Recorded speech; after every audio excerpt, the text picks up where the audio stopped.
Bismillahirrahmanirrahim. Assalamualaikum warahmatullahi wabarakatuh. Sahabat musbi yang dirahmati Allah, tanda-tanda kiamat sudah diterangkan dalam Al-Quran dan hadis-hadis Rasulullah Sallallahu Alaihi Wasallam.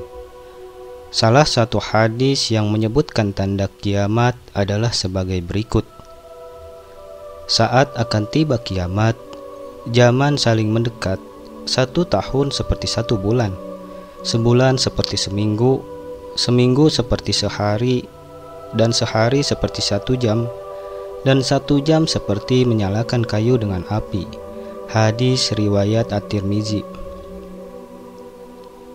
Meskipun tanda-tanda kiamat telah dijelaskan secara gamblang, namun tidak ada satupun makhluk yang mengetahui kapan waktu terjadinya kiamat. Tidak seorang pun nabi dan rasul mengetahui. Hanya Allah Subhanahu wa Ta'ala yang mengetahui rahasia itu, seperti yang tertuang dalam surah Al-A'raf ayat 187. A'udzu billahi minasyaitonir rajim.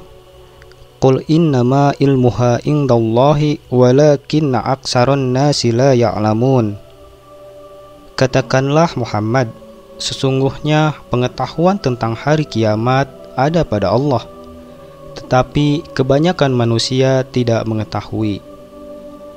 Adapun tanda-tanda sebelum terjadinya kiamat, salah satunya adalah munculnya Dajjal.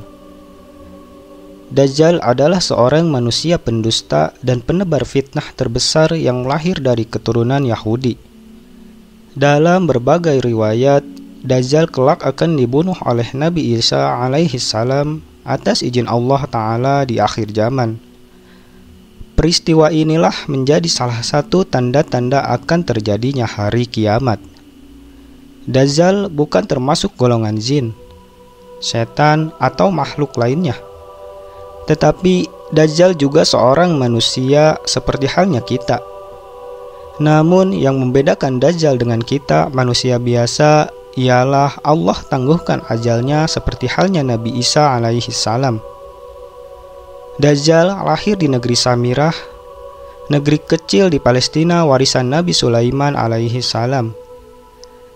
Negeri Samirah ini berasal dari nama seorang Bani Israel, yaitu Musa Samiri, atau pembuat berhala sapi emas. Ia pengikut Nabi Musa alaihi salam yang kemudian sesat dan merupakan tokoh kafir yang disebutkan dalam Al-Quran. Dajjal lahir dari seorang ayah dan ibu keturunan Yahudi yang 31 tahun tidak dikaruniai anak. Ketika lahir, Dajjal menjadi anak yang paling menyengsarakan kedua orang tuanya.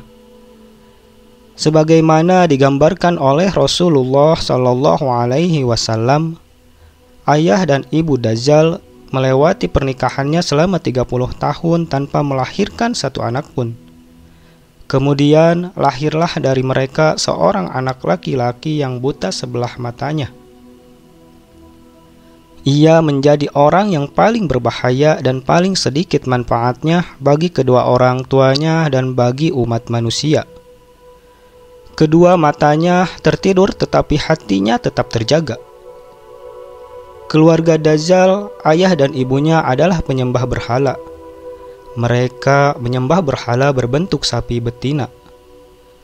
Menurut Dr. Isa Daud dalam bukunya Kemunculan Dajjal Segitiga Permuda, Dajjal lahir 100 tahun sebelum kelahiran Nabi Musa alaihi salam. Ada yang menyebutkan cikal bakal Dajjal lahir dari nama Musa Samiri, si pembuat berhala sapi emas. Sementara dalam buku Ihjaru al-Masih ad-Dajjal disebutkan Dajjal lahir dari hasil hubungan ketika ibunya sedang menstruasi. Lalu terjadilah kehamilan sebagai pengaruh perbuatan iblis. Dikisahkan pada malam yang menakutkan diiringi embusan angin dan hujan lebat, pasangan suami istri itu mendengar suara dari patung sapi betina yang mereka anggap sebagai Tuhan mereka.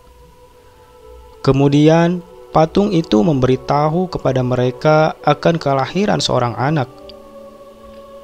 Setan mengetahui keinginan suami istri itu mendambakan seorang anak laki-laki. Karena itu, setan memperdaya berhala itu seakan-akan memberi karunia anak dan meminta korban-korban sesembahan. Demikianlah cara setan menipu daya manusia. Perempuan itu pun melahirkan anak lelaki, tetapi kedua matanya cacat sejak lahir. Bayi itu suka tidur malam dan siang dan jarang bangun. Sejak kelahirannya, Dajjal tidak mau menyusui dan selalu tertidur, hingga mengakibatkan payudara ibunya mengalami pembengkakan hebat dan menimbulkan panas yang luar biasa. 2 bulan kemudian, ibunya meninggal. Ayah Dajjal berpostur tinggi, gemuk, dan memiliki hidung seperti paruh burung, sedangkan ibunya berbadan gemuk. Kedua tangannya panjang dan memiliki payudara besar. Anak itu sangat membahayakan kedua orang tuanya dan juga umat manusia. Bukan hanya ibunya saja yang merasakan kesengsaraan, sang ayah pun demikian. Adapun kesialan yang dibawa Dajjal bagi ayahnya ialah setelah kira-kira 4 tahun, Dajjal hanya diam dan tidur saja sejak kelahirannya. Pada suatu malam, anak itu bergerak merangkak seperti balita. Ia berjalan ke arah patung-patung berhala, kemudian tidur di sisi patung itu. Sang ayah pun bangun keesokan harinya dan mendapati anaknya tertidur di pangkuan patung Tuhan mereka. Ayahnya memanggil tetangganya dan berita itu menyebar luas. Penduduk sekitar berbondong-bondong datang untuk menyaksikan hal tersebut. Kemudian hakim kota mendengar dan ingin memiliki anak itu yang dianggap dapat membawa keberkahan. Maka diutusnya mata-mata untuk membuat siasat.